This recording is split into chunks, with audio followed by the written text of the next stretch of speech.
나는 전능하신 아버지 하나님, 천지의 창조주를 믿습니다.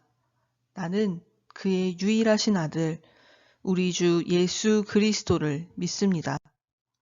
그는 성령으로 잉태되어 동정녀 마리아에게서 나시고 본디오 빌라도에게 고난을 받아 십자가에 못 박혀 죽으시고 장사된 지 사흘 만에 죽은 자 가운데서 다시 살아나셨으며 하늘에 오르시어 전능하신 아버지 하나님 우편에 앉아 계시다가 거기로부터 살아있는 자와 죽은 자를 심판하러 오십니다.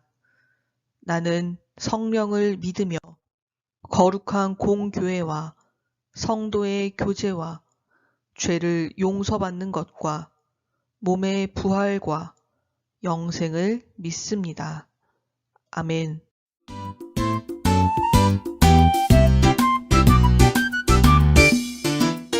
콩콩콩콩 뛰고 있어요. 나의 작은 꿈이 뛰고 있어요. 콩콩콩콩 뛰고 있어요. 하나님의 큰 꿈도 뛰고 있어요. 하나님 내게 보여주신 꿈 함께하고 이뤄준다 약속하신 꿈 두렵고 떨려도 믿음으로 나아갈래요.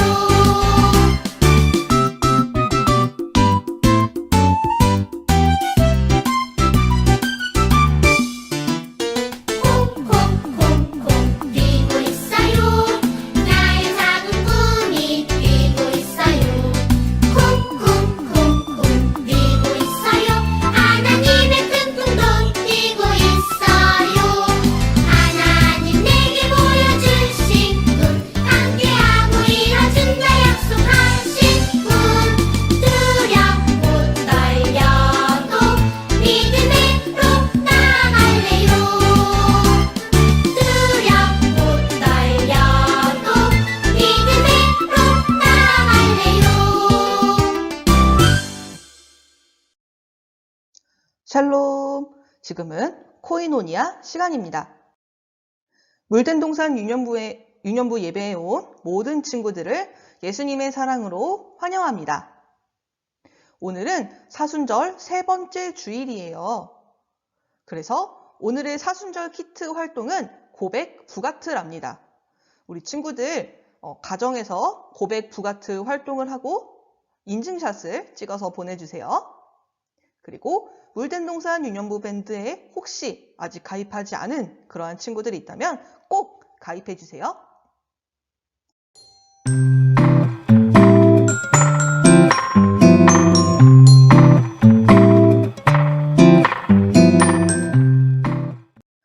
샬롬! 오늘은 예수님은 하나님의 아들이에요 라는 제목으로 사순절 세 번째 주일의 말씀을 같이 나누어 보도록 할게요. 전도사님이 퀴즈를 하나 낼 건데요. 한 가지씩 힌트를 줄게요. 과연 전도사님이 무엇을 설명하려고 하는 건지 한번 잘 듣고 생각해 보세요. 첫 번째 힌트. 우리 몸에서 가장 중요한 기관 중에 하나예요. 너무 많은데 또 다음 설명을 한번 들어볼까요? 두 번째. 여기에 우리의 모든 신경들이 지나가고 있어요. 알듯 말듯.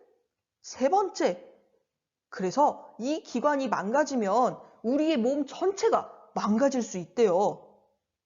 그리고 마지막 네 번째 결정적인 힌트입니다. 우리의 허리와 관련이 있어요. 과연 전도사님이 설명하려고 했던 이 기관은 과연 무엇일까요? 바로 척추예요. 척추는 어디에 있죠? 우리의 등 가운데 위치하고 있죠? 아까 퀴즈로 냈던 것처럼 척추에는 우리의 모든 신경들이 다 지나가고 있어서 만약에 우리의 자세가 좋지 않아서 척추가 꾸부정하게 휘어진다면 우리의 몸 이곳 저곳이 안 좋아지게 돼요. 그래서 어른들이 우리 친구들한테 얘들아 똑바로 앉아야지 라고 하는 이유가 우리 친구들의 몸의 자세가 좋아야 이 척추가 다치지 않고 건강하게 잘 자랄 수 있기 때문이에요.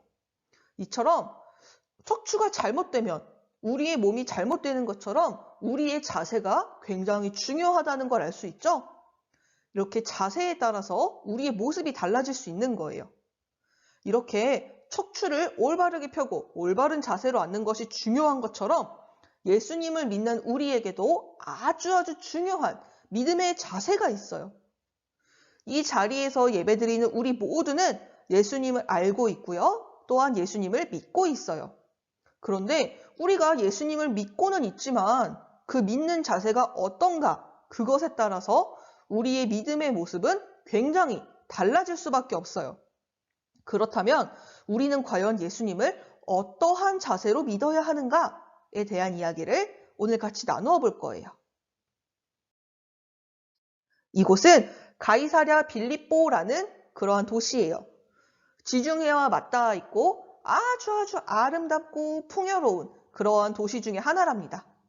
이 당시에는 로마 황제에게 임명을 받은 헤롯 왕이 이 유대 지역을 다스리고 있었어요. 그래서 헤롯 왕은 이 도시의 도로와 시설들을 아주 멋있게 지어서 자신을 여기 왕으로 임명해준 로마 황제 가이사에게 바쳤죠. 그래서 이 도시의 이름을 로마 황제를 뜻하는 가이사랴라고 불렀어요. 이렇게 로마 제국 곳곳에는요, 이렇게 황제 이름을 딴 도시들이 있었는데 이 도시는 다른 지역에 있는 가이사랴들과 구별하기 위해서 헤롯 왕의 이름인 빌립을 붙였어요. 그래서 가이사랴 빌립보라는 이름으로 불리게 되었죠. 어느 날 예수님은 이 가이사랴 빌립보를 제자들과 함께 지나다니면서 여러 마을 다니고 계셨어요. 길을 가던 중에 예수님이 제자들에게 물어보셨어요. 사람들이 나를 누구라고 생각하느냐? 그러자 제자들이 대답했죠. 예수님, 어떤 사람들은 예수님을 세례 요한이라고 생각을 합니다. 또 어떤 사람은 예수님을 엘리야로 생각하는 사람도 있어요.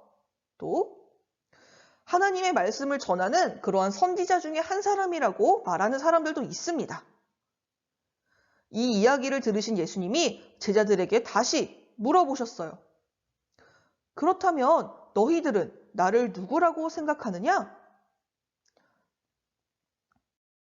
예수님의 이 질문에 베드로가 나서서 대답했어요.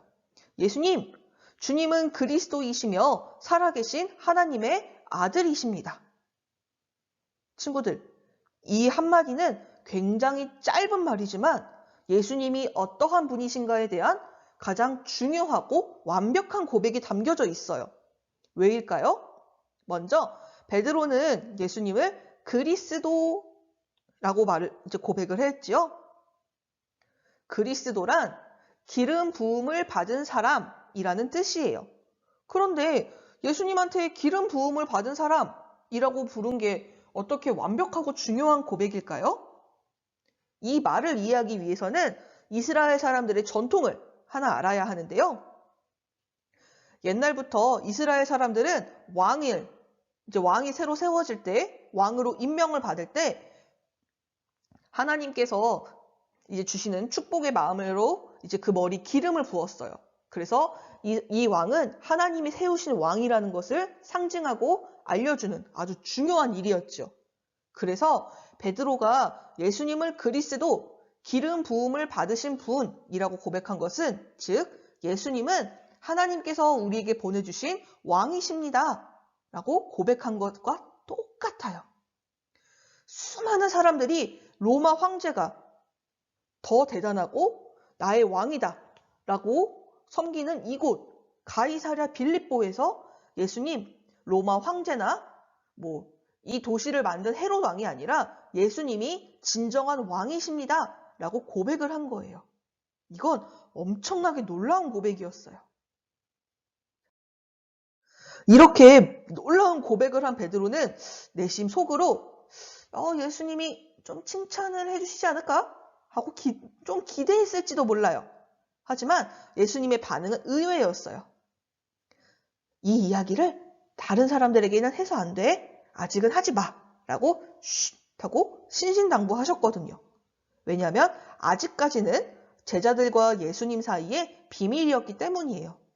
그래서 예수님은 제자들에게 아주 놀라운 이야기를 해주셨어요. 이전엔 들려주신 적이 없었던 이야기죠. 얘들아, 인자는 이제 많은 고난을 받고 장로들과 대제사장 그리고 율법학자들에게 아주 큰 미움을 받을 거란다.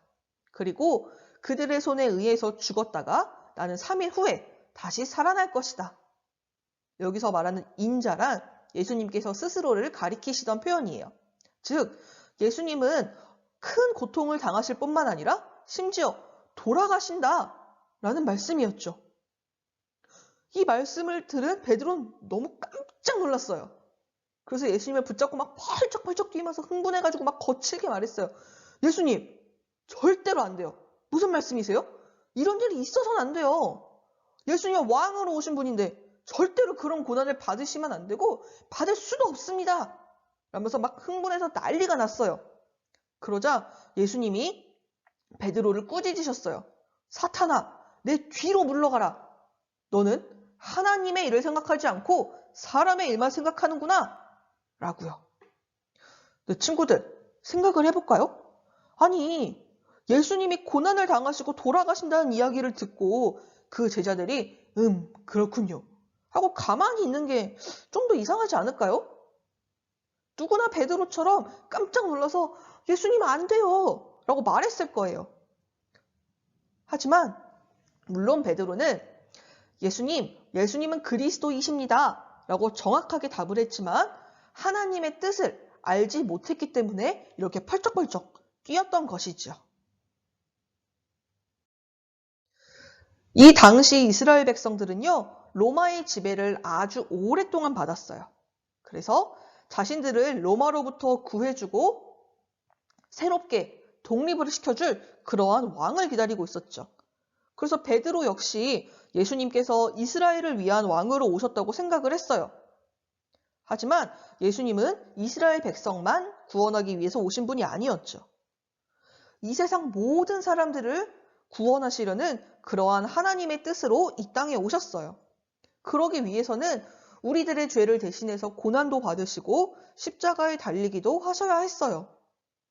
이것을 몰랐던 베드로는 오히려 예수님의 일을 방해하는 그러한 말을 하고 만 것이죠. 그래서 예수님은 베드로를 꾸짖으시면서 제자들에게 앞으로 일어날 일들을 알려주신 거였어요. 이후에 예수님은 제자들에게 말씀하신 것처럼 사람들에게 멸시를 당하고 고난을 받으셨어요. 이 모습은 베드로와 제자들 그리고 수많은 사람들이 원했던 그러한 왕의 모습은 아니었을 거예요. 이 사람들이 기대했던 왕은 자신들을 로마로부터 구해줄 아주 강한 그러한 왕이었거든요. 하지만 예수님은 이스라엘 백성들뿐만 아니라 온 세상 사람들을 구원하기 위해서 사랑의 마음으로 우리 죄를 대신해 십자가에 달려 죽으신 그러한 왕이세요. 그 누구도 사람들을 죄에서 구원할 수는 없어요. 오직 예수님만이 하실 수 있는 일이죠. 모든 사람들을 죄에서부터 구원하신 왕, 그보다 더욱더 강한 왕은 예수님 이전에도 없고 또 이후에도 없어요.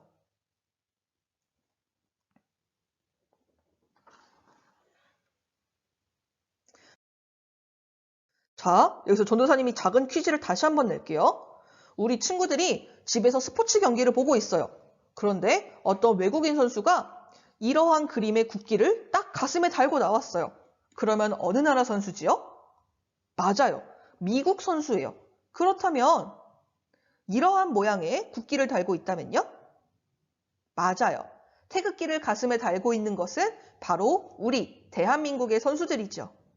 이처럼 사람들은요, 자신이 속해 있는 곳을 상징하는 그런 것을 알려주는 이러한 국기나 어떠한 엠블럼을 달고 다니게 돼요. 그래서 오늘의 말씀을 마무리하면서 우리 친구들의 마음속에 새길 엠블럼 하나를 소개하려고 합니다. 이 엠블럼은 물고기 모양이에요. 그리고 이 안에 있는 단어는 헬라어로 익투스라고 읽어요. 이 단어 한 글자 한 글자 한 글자에는 아주 중요한 의미가 담겨져 있죠. 바로 예수 그리스도 하나님의 아들이라는 뜻이에요. 초대교회에서 예수님을 믿는 사람들은 저 사람은 예수를 믿어! 라는 이유로 많은 괴롭힘을 받았어요. 사람들에게 쫓겨나기도 하고요. 매를 맞고 욕을 먹기도 하고요. 심지어는 끌려가서 죽임을 당하는 그러한 일들도 많았어요.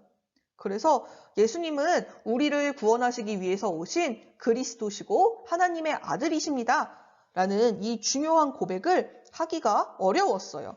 그래서 이러한 엠블럼을 만들어서 자신이 달고 다니면서 예수님이 나의 왕이심을 기억했어요. 또 이러한 모양을 달고 있는 사람들을 서로 마주치면 저 사람도 예수님이 그리스도시라고 하나님의 아들이라고 고백하는 사람이구나 라고 알아볼 수 있었죠. 친구들, 예수님은 오늘 우리 친구들에게도 물어보고 계세요. 얘들아, 너희들은 나를 누구라고 생각하니? 여러분들은 예수님께 어떠한 고백을 드리고 있나요? 우리 친구들이 베드로처럼 예수님은 나의 왕이십니다. 라고 고백했으면 좋겠어요. 하지만 이 당시의 베드로처럼 그냥 이스라엘 백성들을 위한 왕이 이런 식으로 생각하는 게 아니라 하나님의 뜻을 이제 우리가 알았으니까 예수님은 온 세상 사람들을 구원하기 위해서 오신 그리스도시고 또 하나님의 아들이십니다. 라는 이 고백을, 이 엠블럼을 마음 깊숙이 새겼으면 좋겠어요. 우리 예수님은 그냥 좋은 말씀을 해주시는 선생님, 그런 분이 아니세요. 예수님은 그리스도시고 하나님의 아들이세요. 우리를 구원하시기 위해 이 땅에 오신 우리의 왕이시죠. 이 사실을, 이 믿음을 꼭 우리 친구들 마음 깊숙한 곳에 새기고 오직 우리 예수님을 믿고 따라가는 그런 귀한 우리 유년부 친구들이 되었으면 좋겠습니다. 함께 마음 모아서 기도하도록 할게요. 하나님, 우리들을 사랑하셔서 이 땅에 우리를 구원할 왕으로 예수님을 보내주셔서 감사합니다. 베드로가 고백하였던 것처럼 우리 물된 동산 유년부 친구들이 예수님은 그리스도시요 살아계신 하나님의 아들이시라고 그 입술과 온 마음을 다해 고백할 수 있도록 우리 친구들과 함께 하여 주세요. 그리고 우리 친구들이 고백할 때에 우리들을 죄에서 구원하시고 새로운 생명을 허락하신 그 하나님의 뜻을 기억하며 언제나 예수님과 함께 그 사랑 안에서 살아갈 수 있도록 인도하여 주세요. 우리 친구들의 믿음의 고백을 듣고 기뻐하시며 그 귀한 사랑의 품으로 안아주시는 우리의 왕이신 예수님의 이름으로 기도드립니다. 아멘.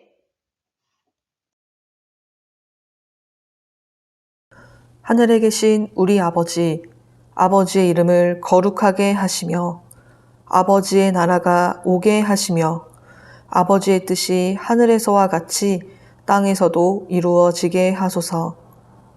오늘 우리에게 일용할 양식을 주시고 우리가 우리에게 잘못한 사람을 용서하여 준 것 같이 우리 죄를 용서하여 주시고 우리를 시험에 빠지지 않게 하시고 악에서 구하소서. 나라와 권능과 영광이 영원히 아버지의 것입니다. 아멘.